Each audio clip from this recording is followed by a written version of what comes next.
What's up guys, Steel Frodo here, and today we are on day 3 of 12 Days of Anime, and we're going to be talking about Shelter. Not quite an anime, but I'm going to count it because it's made by people who make anime, so let's talk.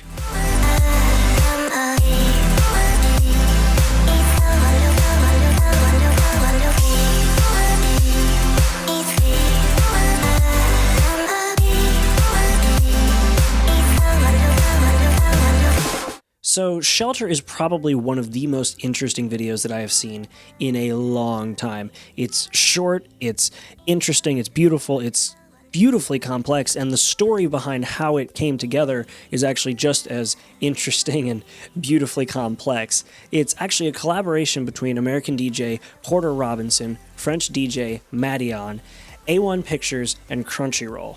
Now, this is kind of a collaboration that some could have only dreamed of. I don't usually listen to DJs, but from what I heard from this, I may have to start. This video is amazing, absolutely amazing, and that may be showing my opinion a bit too soon, but don't click away, I've got a lot more to cover. So let's break down the first few seconds of this video, because this is kind of how the video sucks you in. So we're first introduced to the main character of this video, Rin, who's contemplating what will become of her from now on. Not very descriptive, but it's in Japanese, so I'm into it. She then goes on to say how she stopped thinking about that. It's probably in reference to what she was talking about before, but at this point we still have no context. We can also see at this point that she's underwater, which probably symbolizes that she's dreaming or in some sort of all-enveloping thing that we don't know about yet. She then says that maybe she's forgotten how to think at all. This is kind of interesting, and then we're given a few cuts of what seems like random footage. Remember, we don't have any context at this point, so we don't know what we're seeing. Maybe it's a dream or something from her past, we don't know. And at this point, it's anybody's guess, and we're only 20 seconds into the video. After that, we see her waking up in a bed, so maybe that was just a dream? She then mentions how nothing changes anymore, and that this world that belongs only to her just keeps going. Presumably, this means that she's all alone.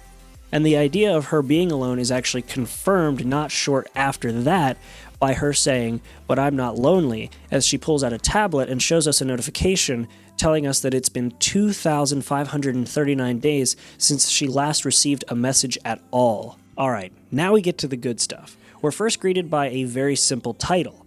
Then the music kicks in, and we see her laying on her bed with the tablet from the previous scene. All seems normal, more or less, and suddenly the entire room opens up into a blank white canvas.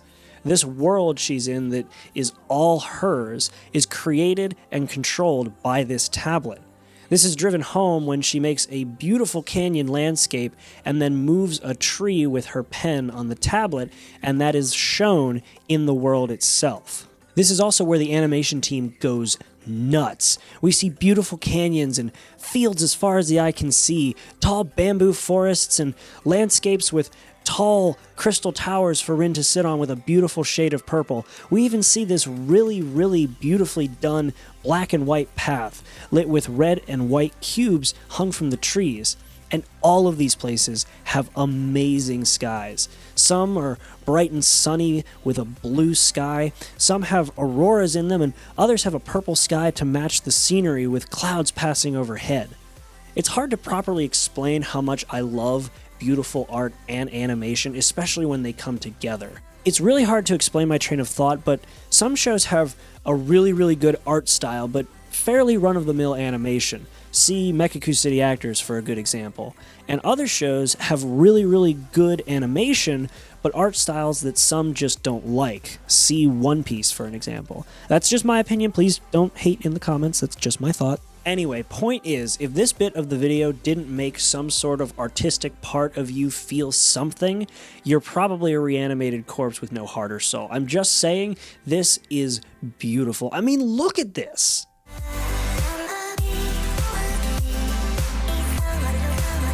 Now, while we're being given a beautiful assault on the soul and senses, we're also given another quick little vision of something as Rin touches a swing that's hanging under a tree. It clearly impacts her because the next time we see her, she's very, very sad looking, laying in her bed, kind of covering her eyes. After that, we get a bit more of the animation team kind of flexing their artistic muscles at us for a bit while the music plays. And I also like to imagine sometimes that Rin is listening to the music, because there is actually a scene where she's got her headphones on while she's drawing on her tablet, which I think is pretty cool. Shortly after this, the messages are brought up again, and we see that it's now been 2,578 days since she's last received a message. And just as we're reminded of her loneliness, we see the tablet suddenly make this suburban Japanese street full of houses all on its own. Now we see Rin as this sort of glowing, almost ghost-like figure standing in a living room as a little girl runs by, and I had actually assumed that this was a younger version of herself when I first watched the video, and spoiler alert, I was right. After seeing this little girl, Rin starts falling past tons of pictures, and the animation team does this really cool, like, falling through a tunnel thing. As this happens, we see a few scenes of this little girl playing with her father, and it's not much, it's very simple, but it builds this beautiful picture of an ideal father-daughter relationship. And while we're seeing these beautiful scenes, we also see something else. In the background on some of the TVs, and then immediately brought to the foreground a few scenes later, we see that there's a planet crashing into the Earth, and this kind of puts a very dark undertone to all of these beautiful scenes that we've been seeing. So after this is brought up and we see and know the fate of the Earth, we also see that the father of this little girl is building a spaceship for her, which will allow her to escape the planet and continue living. At this point, we get back to Rin, and this time she's crying in a very dark and empty world. All of the previous liveliness and color and beauty of these worlds is completely gone. Then we see that there's a notification on her tablet, and this is when we hear Rin speak again.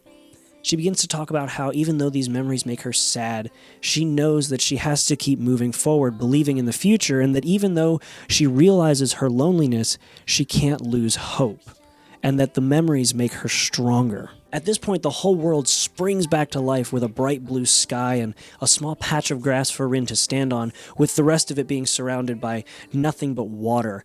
And she says that she's not alone because of him, because of you, is what she says. Most likely in reference to her father, who is probably long gone at this point. Finally, we see the last scene of the video. We see a small spaceship floating in deep space, and inside is Rin's real body, hooked up to this machine that has been giving her the world she's been living in, or this shelter. It's actually really rather jarring. It's more jarring than the flashbacks we've been seeing to Rin's past, and I kind of think that was the intention.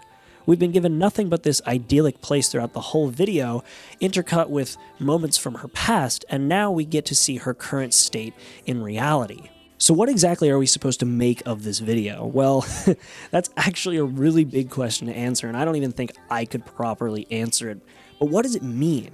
Well, first of all, the video description doesn't really give us much. We know that Rin is 17 and that she's living in this futuristic simulation all by herself and that she can control it with her tablet. The description calls the world an infinite, beautiful loneliness. The more you think about that, the sadder it actually really makes this whole world she lives in feel. This poor girl is trapped in a world of her own creation, beautiful with infinite possibilities, but she can't share it with anybody. And this actually raises a lot of really deep philosophical questions, like, did her dad leave her in a better place than where she came from, or was death actually a better fate? It really makes you think, is living in a world that you can create into anything you can imagine really worth it if you have to live in it all alone? Or would death have been better, allowing you to spend the last precious moments of your life with the ones you love? Was her dad right in giving her this shelter to live in with beautiful, infinite loneliness? Or would she have rather spent it with him, with the last few moments of their lives? It's really deep, and it really also raises the question of why does it take 12 episodes of an anime to tell a story that this video did in 6 minutes? That's why when I say that this video is beautiful, it's beautiful in more than one way. Yes, it's visually stunning and the animation is incredible and the music fits perfectly, but it's also really thought-provoking and it raises a bunch of questions that you just can't answer in one go. And I love that about it. That's why I think that this video is beautiful in so many ways. Also, I know that this is a music video and I didn't really talk much about the music side of things, but that's kind of because with this being made alongside the music, you find yourself focusing in on what's happening in the video while the music just kind of guides you along with its lyrics. It raises up the energy and becomes more upbeat as the video does, but it also knows that it can slow itself down as the video gets more peaceful or somber. All in all, if you haven't seen this video yet, I highly recommend it. It is definitely worth your time, even if you're not an anime fan. The animation from the Japanese side of things blends beautifully with the American/French music. It is an amazing collaboration. The story is also told so simply, but it's beautifully complex, like I said before. There's only so much credit I can give this video without eventually just saying, go watch it, because it's just something you have to see to understand. Alright guys, well that was day 3 of my 12 days of anime. I know this one's probably going to be coming out a little late because I am recording it extremely late, but it's going to be out anyway. I said that I was going to make 12 days of anime, and 12 days of anime I shall make. So, thank you guys again for watching. Make sure to like and subscribe, and stay tuned. I've got a lot more to go, so I'll see you guys then.